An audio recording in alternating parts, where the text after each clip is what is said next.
Howdy everybody, Efour here, and welcome back to the channel for Season 1, Episode 2 of our FIFA 23 Youth to Gold save. Now, as you saw in the last episode, we established a team, we sent out some scouts. Today, we're going to be taking on the second month of this save, which will be August. We got 5 games to play. We're going to be playing 1 game in a live comm. The other 4 will come as highlights. And then, the most important part of this save, we will be having a Youth Academy scouting report at the end of this episode. So make sure you stick around to check that out, and let's dive in.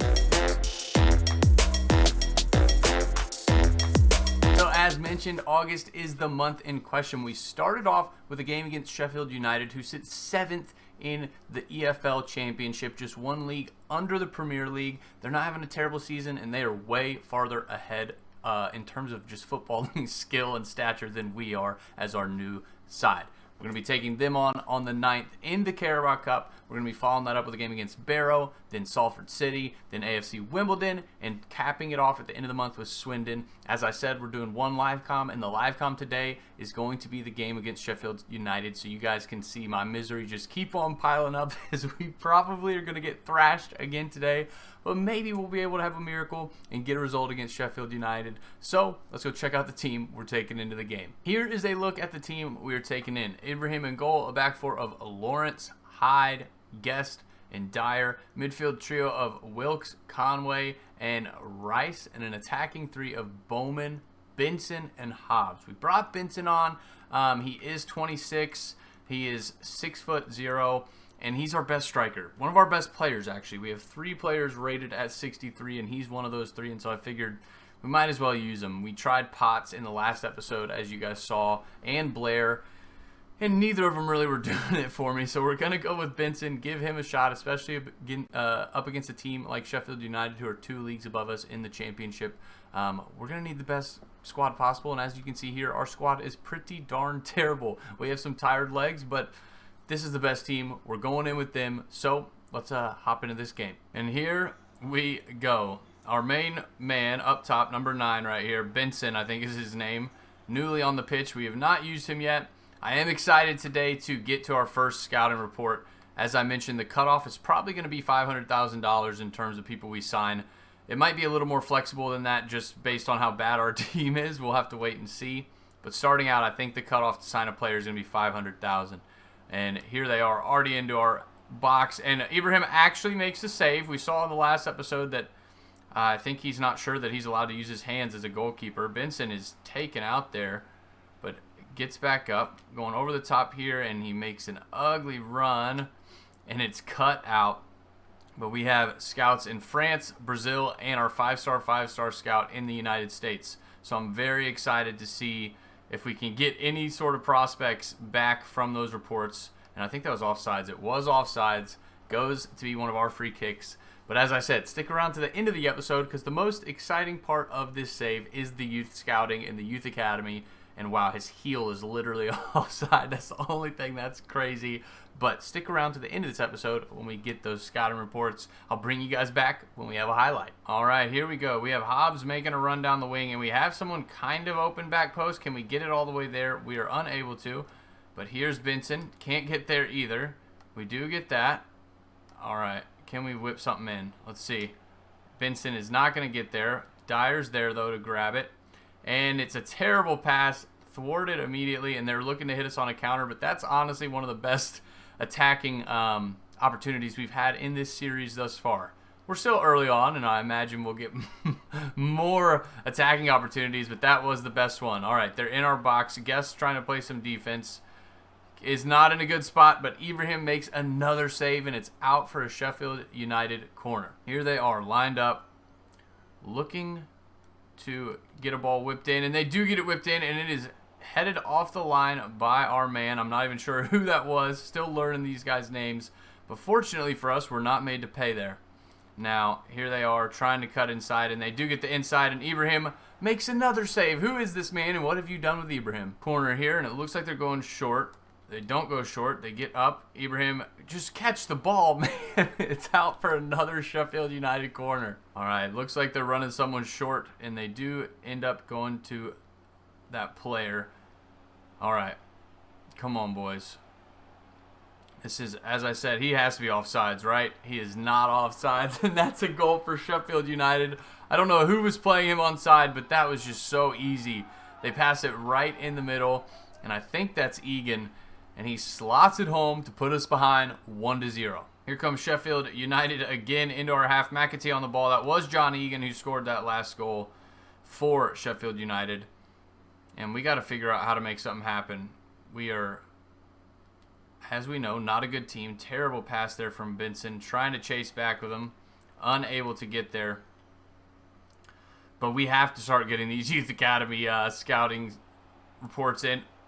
Oh my goodness, Ibrahim.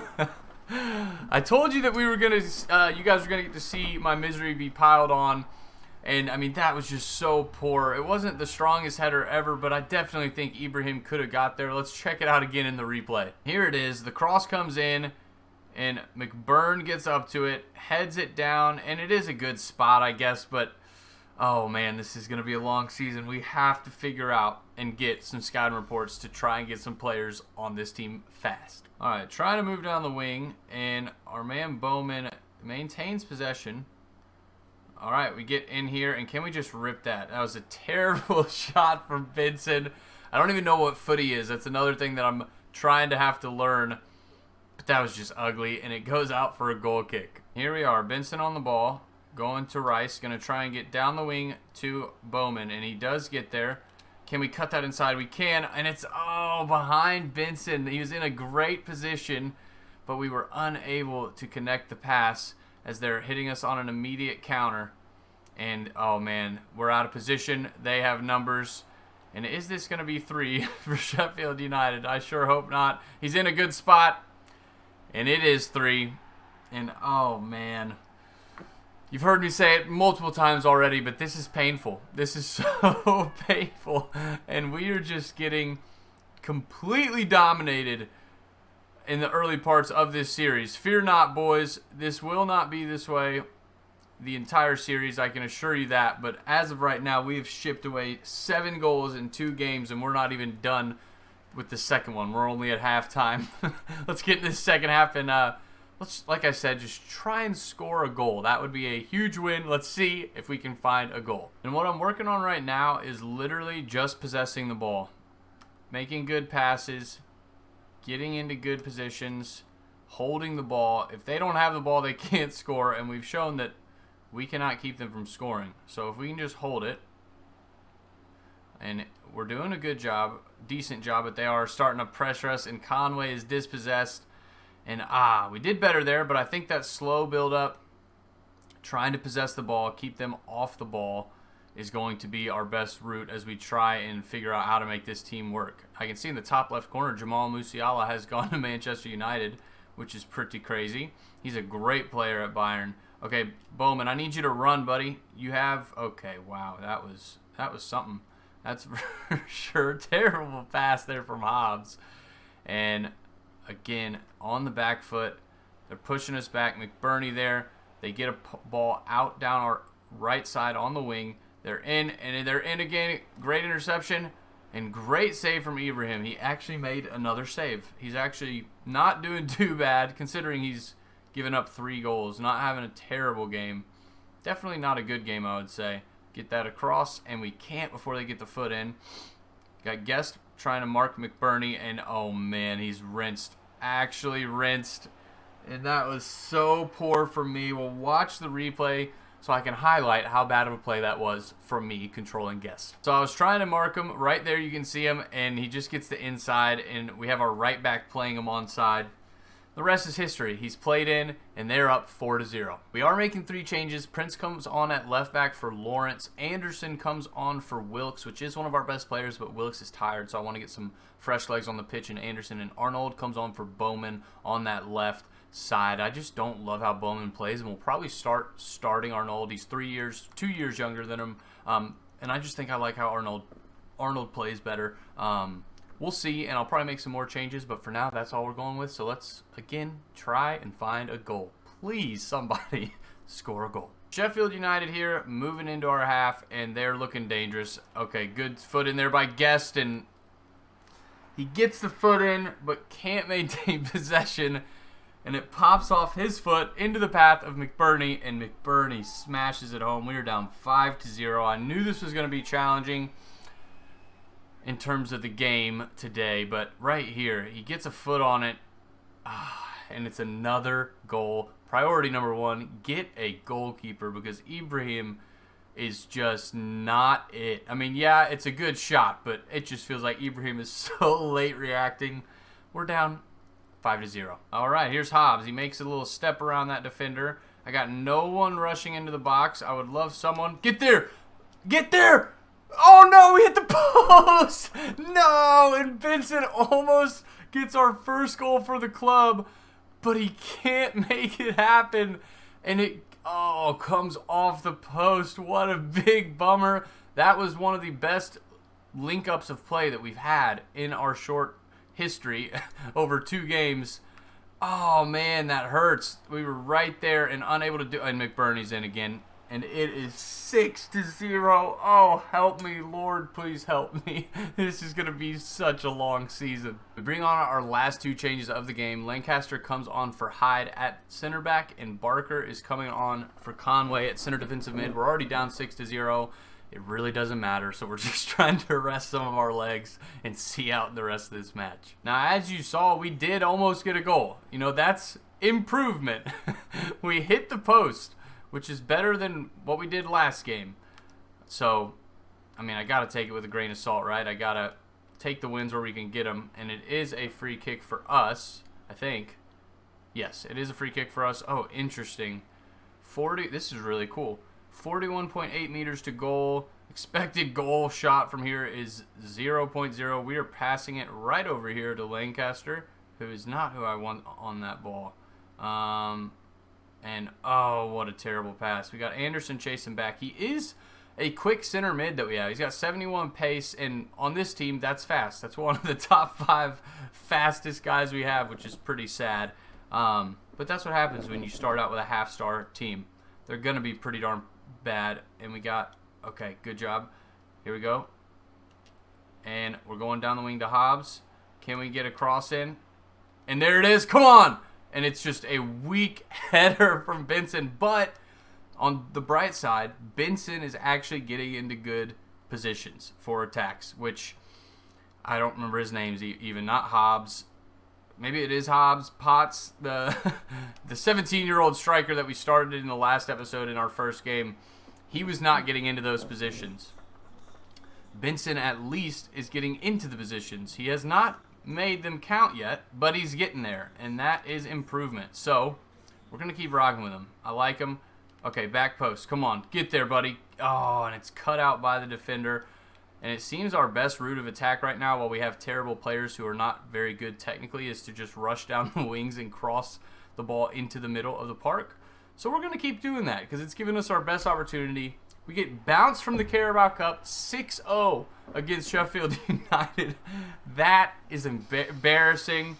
My headset just freaked out. I hope you didn't get to hear that because I was so loud in my ears. But that is so embarrassing and such a bad result. But we move. We know we're a bad team. It's going to take some time until we start getting some better players into this squad before we start getting some good results. So let's go hop into the highlights of the other games, and I'll see you guys for those in just a sec. Up next, we take on Barrow, and they sit in 17th with 0 points after losing their opening game, just like us. And in this game, we're taking in a new formation, opting for a 4-2-3-1 with the idea of more defensive security with the 2 deeper midfielders. And I took in the most rested players as I'm still trying to learn the best players in this team. And in the 13th minute, Barrow opened the scoring, playing in a great ball that was then cut back and slotted into the top right corner. 1-0 bad guys. And just on the stroke of halftime, Wilkes was played in by Arnold, running in to score our first goal of the series and our first for this club to grab our equalizer and cap it off with a channel favorite dead fish celebration. 1-1. But in the 73rd minute, Barrow ruined our day, firing in the go-ahead goal, making it 2-1. In just 6 minutes after that, we were broken down again, gifting them an easy finish by being out of position, and it was 3-1 Barrow. But in the 84th minute, we still had some fight in us as some beautiful team play led to a goal from Potts, bringing us within 1 with 5 minutes left. Unfortunately for us, the game did end 3-2, but I am encouraged by us scoring 2 goals and looking a little bit more like a football club today. The loss keeps us in the basement in 24th position with 0 points after our first 2 games. And up next is Salford City, who sit in 13th with 3 points. After the improvement I saw in the last game, I'm sticking with the 4-2-3-1 and continuing to rotate in fresh players. With 11 minutes on the clock, Benson found Wilkes, who opened our scoring for the second time in 2 matches for our first lead of the series, 1-0. We could only hold the lead for 16 minutes before a terrible turnover by Lawrence sparked a quick counter that they maximized to draw level 1-1. And after a slow start to this season, the boys are starting to come together as Rice played across to Benson that he headed home to retake the lead 2-1. And we end up getting our first win of the series and the season against Salford City as the game ended 2-1. The win moves us off the bottom of the table and into 17th position with 3 points on the board and moving in the right direction. But up next is AFC Wimbledon, who occupy the last playoff spot in 7th position. But a win against them today would move us above them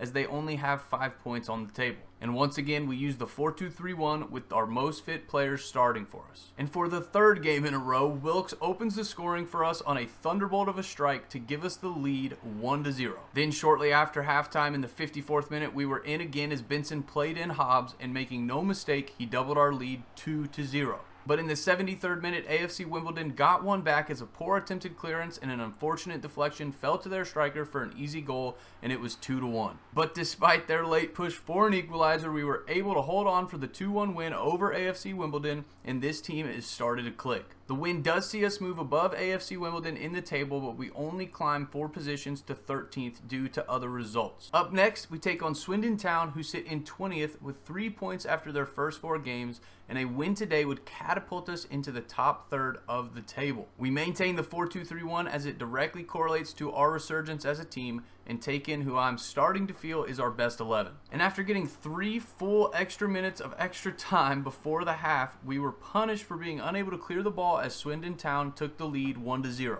But in the 53rd minute, we replied as Benson sent a through ball to Hobbs, who fired past the keeper for our equalizer, making it 1-1. And 20 minutes later, in the 72nd minute, Swindon Town caught us out with an incisive through ball that they smashed home to retake the lead 2-1. The game ended 2-1, and our 2-game win streak ends as we drop further points in the league. That 2-1 loss to Swindon Town was a huge bummer. It was really a team that I felt that we were capable of beating and handling. Unfortunately, it wasn't to be as we lost 2-1. They do leapfrog us in the table. They're in 15th. We're on 16th, only on goal difference. We're both on 6 points, but we have a -4 goal difference to their -1. We've let in 11 goals in this season thus far, which is the worst in the league. We've scored 7, which is about mid-table. Not terrible, but not great. But we've really got to figure out this defense and figure out how to keep goals out of the back of our net. Since we moved to the 4-2-3-1, it has been a little bit better, and I'm starting to really figure out who our best team is. And so I'm getting excited. We're definitely a decent team, but I would imagine that we're going to finish about top half. That's my goal. If we can finish top half, I will be very happy with that. As it stands, we're only 2 points out of the playoff positions in 7th spot on 8 points. So if we can string some wins together, we can definitely climb up this table, but we're just going to have to see how we do. We're going to go. I'm going to show you the transfers that we've sent out this summer and gotten rid of. We're also going to take a quick look at our best starting 11, and then we're going to get into the most exciting part of this series, which is the scouting reports. We've only moved out 2 players, the 2 that we were trying to push out. Alan Cook goes to Newport County for $210,000. We did that again because he's almost 30, and once they hit 30, they cannot be used. We then have Dexter Lucas, who we got $120,000 for. He's 34 years old. He's not a part of our plans. We can't use him, so we got rid of both of them, which gives us $330,000, which is going to be good for sending out scouts and getting youth academy prospects signed to professional contracts when we move them up. So it helps us out. Not the biggest sales, but it works. They're out now, the moment we've all been waiting for. Let's go check out the scouting reports. If you're new around here, there's something that we like to do on this channel and during our FIFA series, and that is Hinga Dinga Dargan. It's time for the scouting reports. Let's go check them out. Our first player, we're going to be signing David Coleman. Yes, he's only $230,000 value, but so far that's the highest I've seen. France and Brazil only got 1 guy on each of those reports because it's only 1-star scouts, and none of them were that good. None of them were above $110,000 value. This is David Coleman, like I said. His potential 72 to 94, so we are going to sign him. and just see. I'm still going to be learning with this new FIFA what the actual value ranges are. In the past, it's been $1 million as someone that could probably come in and start, but we're going to sign David Coleman. We need the depth. We need the help. Let's check him out. And here is our first guy who's going to be one of our good guys, is Garrett Ambrose, valued at $450,000, 67 and 93 potential. He is short, looks like maybe a center attacking mid, something of the sort. We'll check him out in just a moment, but I'm excited about him because he's probably going to come in and potentially be a starter immediately. Here's Donald Cameron, only 57 to 77 potential, which is not very good, but he's $200,000 value, and as again, we're learning this new system of FIFA 23. I'm going to sign him. Again, the depth won't hurt us. We could use the depth, and if he's terrible, we don't have to use him. If he's decent, we could maybe raise his dynamic potential to make him better in the long term. I'm not too sure, but we're going to sign him, and in a second, I'll see you in the Youth Academy where we'll check these players out. Here we are with Leon Baumgardner. He's the guy from the last episode who was already here with the club. We kept him because he's a defender. He looks pretty darn terrible, but we're going to need the depth at defense, so we're keeping him around just to have another body. Here is the $450,000 Garrett Ambrose, 54 overall, 67 and 93 potential. We are training him as a shadow striker to work on some of that shooting. He has great attributes starting out as a 17-year-old. His weak foot's already 5-star. His defensive and attacking work rate are both medium. Another reason we're going for shadow striker is to get that attacking work rate up to high. But he looks awesome, and we're going to call him up immediately because he is going to be our starting center attacking mid. Then we have Donald Cameron. He was the one that was only valued $200,000, 52 overall, 57 to 77 potential is not good, but the thing he does have is pace, 78 acceleration and 80 sprint speed. He immediately becomes our fastest player, and we're calling him up to the first team immediately to get game time under his belt. Up next is David Coleman. He can play center mid or right wing, but his defending is 24 and his passing is 35. His shooting is 45, which isn't great, but it means that I think he's a striker. He's only 5'7", but his potential is 72 to 94. We're going to bring him up. We're training him as a striker, which they said is going to take 2 weeks, which makes me feel like I was right in assuming he is a striker. Hopefully, when he turns into a striker, his overall will go up, but we're bringing him up to the first team to start getting some game time into him as well. Here is a look at Ambrose in our team. Immediately our starting center attacking mid. We had been using Anderson, who's pretty darn good, but Ambrose shooting, passing, and dribbling are all better. And Ambrose is how much younger? 5 years younger. So we're going to be going with Ambrose, get him the game time, trying to develop him as one of the cornerstones of this team. We also have moved Cameron here to the bench. 79 pace is just insane. He's going to be playing behind Arnold. We've moved, what is his name? Not Benson. Bowman. Bowman has gone down to the reserves. Cameron sits on the bench, and Arnold is going to start. Arnold is 23. Cameron is 17, and Bowman is 25. That's why we're moving him down, and I have not enjoyed using Bowman in these games at all. We're also going to be dropping Lancaster down to the reserves and Barker. The reason we're doing that is because Conway can play center defensive mid or center defensive mid or center back, so he can cover both those positions. Anderson can play center mid, center attacking mid. Cameron can play winger. Blair can play any of the top 4 attacking positions. Potts can play striker. Coleman can play striker or winger. So we'll see how it goes, but we finally have our first crop of youth prospects in the door in Coleman, Cameron, and Ambrose, and I'm really excited to start using them, see how they feel, see how they develop, and try and build this team around these 3 starting out. I'm sure we'll get better ones as time goes on, but to start out, I'm pretty darn happy with these guys. And with those 3 boys signed, we've already completed this first goal for youth development, which is signing 3 players younger than 20 with potential greater than the average overall rating of players currently in the same position. We've signed 3 guys, and we've already got that complete. The signing 2 to defenders positions is going to be difficult. I'm really hoping that we can get good defensemen early on in this series, because that's one of the hardest spots to fill through a youth academy, along with goalkeeper. I'm really hoping we get a goalkeeper soon, along with some defenders, so they can start getting into the team and developing, but we'll just have to wait and see how that goes. If you have enjoyed that, leave a thumbs up on the video. If you're new around here, subscribe to the channel. I would greatly appreciate it. What an episode. We got our first 2 wins We've also lost 3, but we have our first 2 wins. We scored some goals, the main goal scorer being Wilkes from center mid. I'm really enjoying using him, but we also have a couple youth academy prospects in the door, with one of them already starting in our team in Ambrose, which is very, very exciting. I'm honestly enjoying this. I'm going to keep recording so we can get ahead. I'm going to try and be a week or 2 ahead in recording, but I want to get these videos out for you guys so we can keep following. If you're new around here, videos come out every Monday, Wednesday, and Friday. If anything happens or changes, I'll let you know on the YouTube page. I'm working on getting a Discord together still so that I can let you know if anything in my life comes up where we're going to miss some videos or things of that nature. But man, I'm enjoying this team's journey through the Crucible already. Until next time, Efour out.